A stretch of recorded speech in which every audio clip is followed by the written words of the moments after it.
Kanjuruhan, tumpahan air mata dan bela sungkawa masih teramat pekat.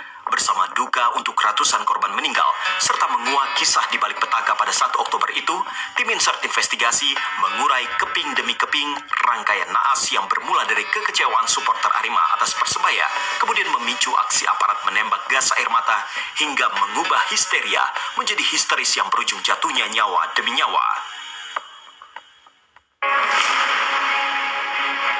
Dan pintu 13, Stadion Kanjuruhan, saksi bisu jerit penonton yang kalut untuk selamatkan diri, namun terjebak kondisi chaos hingga satu persatu nyawa tumbang akibat sesak napas dan tertindih tembok yang roboh, masih ramai dikunjungi warga untuk menaruh karangan bunga hingga berdoa.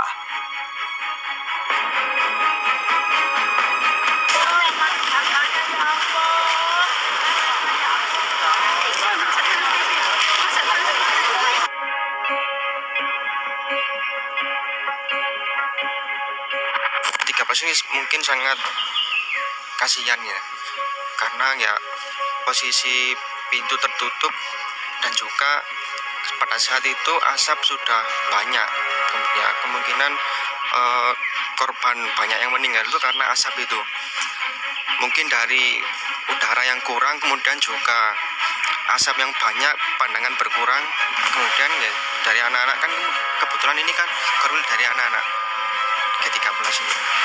Kemudian ya dijebol itu supaya menyelamatkan diri. Kan dari gate 10 kemarin ketika saya mau menuju ke parkiran itu anak-anak juga banyak yang membantu, cuman posisinya pintu tetap tidak bisa kebuka. Inilah tragedi sepak bola paling mencekam sepanjang sejarah. Inilah petaka yang tragis, tak lekang dalam ingatan dan menyejarah. Seminggu lebih berlalu, untayan doa untuk ratusan korban meninggal terus dipanjatkan di sekitar Stadion Kanjuruhan.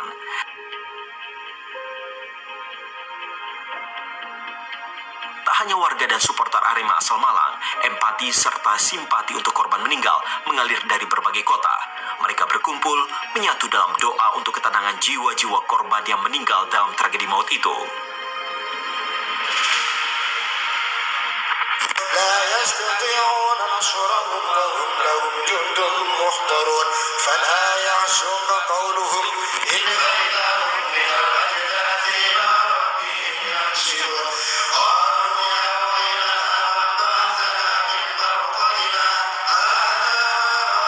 Juga saya sudah meminta keterangan juga, ternyata memang tidak hanya warga Kota Malang yang sudah saya bilang tadi juga, memang banyak warga-warga dari luar Kota Malang yang ikut hadir turut mendoakan bersama para korban dari Stadion Kanjuruhan di tanggal 1 Oktober 2022 silam.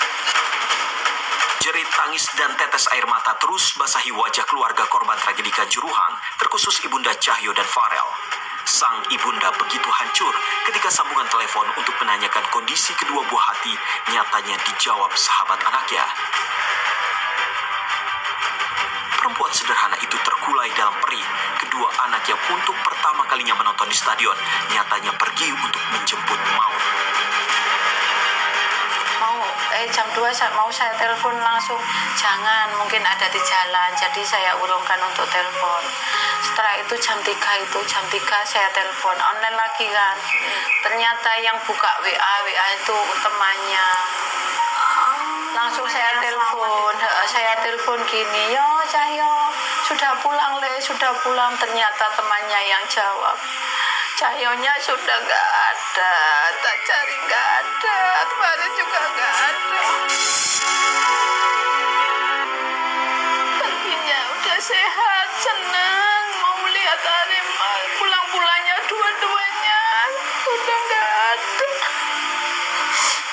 Kemana-kemana selalu dia itu berdua. Selalu ada kakak, biarpun sama teman-temannya itu dia selalu sama adiknya sama kakaknya. Sampai meninggal pun dia tetap mungkin di sana, mungkin sama-sama mencari kakaknya, adiknya. Dan luka duka menyayat Munif yang sedang mengais sesuap nasi sebagai kuli bangunan ketika dengar kabar Lutfia, sang putri, diantar pulang ke rumah dengan ambulans.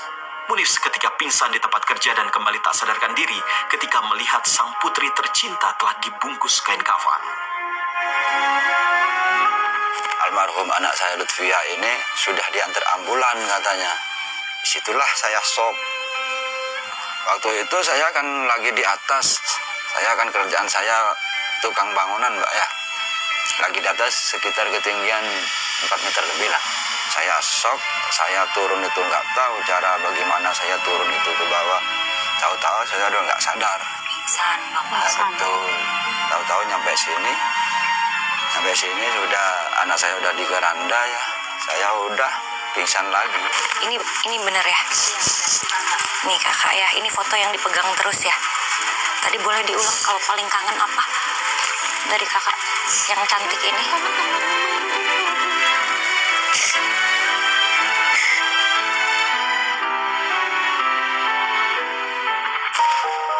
Tentu saja butuh waktu berhari-hari untuk mendengar satu persatu jerit batin keluarga korban tragedi Kanjuruhan yang tragis.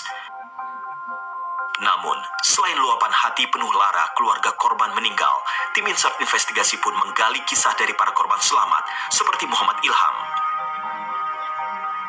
Sepanjang hidup, Ilham terus mengenang detik-detik paling mengerikan ketika tertindih tumpukan penonton yang dalam kondisi terluka hingga ada yang telah kehilangan nyawa, terkhusus salah seorang perempuan yang tak bernyawa berada tepat di sisinya.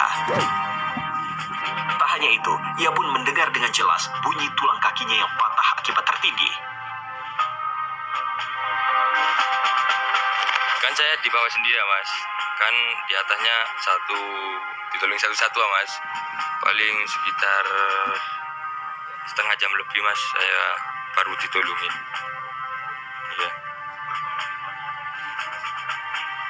Ya saya teriak, kan banyak, kan saya teriak mas. Ini dulu, ya, ini perempuan udah meninggal.